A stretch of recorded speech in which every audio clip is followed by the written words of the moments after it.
Dan dari kemarin barusan ini mau hujan lagi. Semoga pergantian cuaca ini tidak membuat tubuh kita menjadi sakit ya teman-teman. Usahakan minum air putih yang banyak supaya tidak kena. Saya lanjutkan lagi cerita silat Wiro Sabdi masih dalam Naraga Sukma. Kemarin dalam pertemuan lalu masih terjadi pertempuran antara Jatilegowo dan Bujangkila Tapak Sakti, di mana di situ juga ada Logatra yang kemarin juga sudah hampir terbunuh oleh Jatilegowo dengan Bade Sumadara. Jurus yang ke-6 ini, kemarin ke-6, ini masih ke-6 karena agak panjang.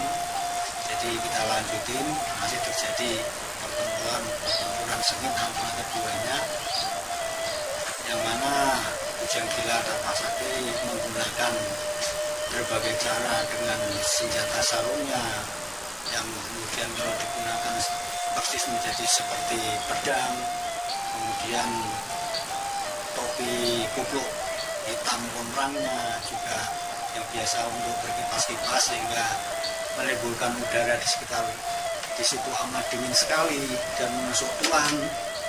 Semua digunakan Bujangkila Tapak Sakti untuk mengatasi perlawanan dari Jatilegowo. Tapi bagaimanapun Jatilegowo tetaplah seorang digdaya karena berbekal Bade Sumadara ini. Bahkan sempat melakukan penyerangan, menyerang ke arah kaki, ke arah perut atau ke arah kepala, dimanapun yang bisa sasaran itu sampai ke Bujangkila Tapak Sakti. Bahkan kemarin Bujangkila Tapak Sakti sempat kena pukulan sehingga terguling-guling dan sesak napasnya. Jatilegowo juga mengalami luka memar, benjol di keningnya, bahkan di bawah benjolan itu mengalir darah karena luka. Tapi yaitu tadi, karena kesaktian dari Bade Sumadara ini begitu ditempelkan Bade Sumadara ini ke lukanya, dengan ketika luka tersebut kembali sepertinya sembuh seperti sedia kala. Jadi kita lanjutkan teman-teman. Di dalam pertempuran ini yang masih dibicarakan ini masih menjadi topik dalam jurus ke-6 ini. Di situ ada Nyi Larasati, seorang janda yang cantik yang pada episode jurus yang pertama dan kedua dan selanjutnya itu kan dicuri atau ditotok darahnya sama Jatilegowo sehingga dia pingsan dan tidak bisa menggerakkan tubuhnya sampai sekarang. Jadi dalam cerita kemarin Nyi Larasati dibawa lari oleh Logatra. Nah kemudian sempat disusul oleh Jatilegowo sehingga terjadi pertempuran, yang mana pertempuran ini kemarin hampir dimenangkan oleh Jatilegowo. Tapi dengan kedatangan Bujangkila Tapak Sakti yang menolong Logatra, akhirnya pertempuran menjadi beda arah. Yang tadinya melulu ke arah Logatra sekarang mengarah ke Bujangkila Tapak Sakti.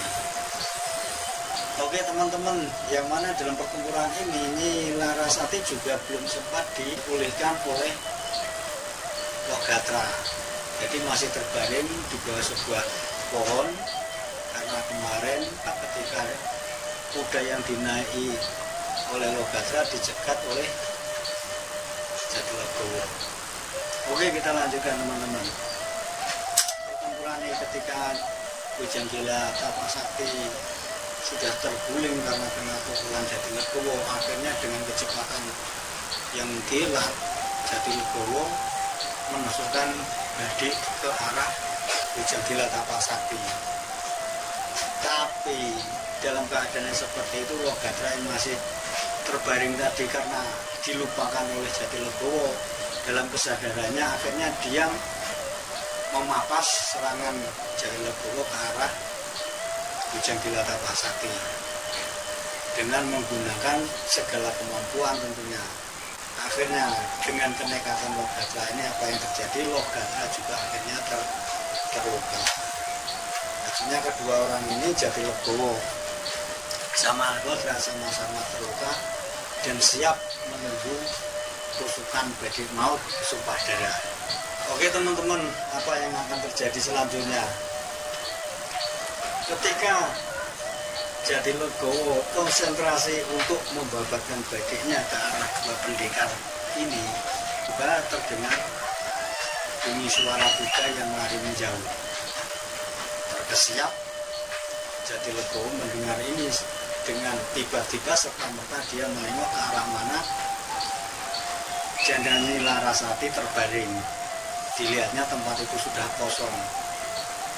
Memaki dia akhirnya, bangsat siapa punya urusan ini, berani sama Jatilegowo.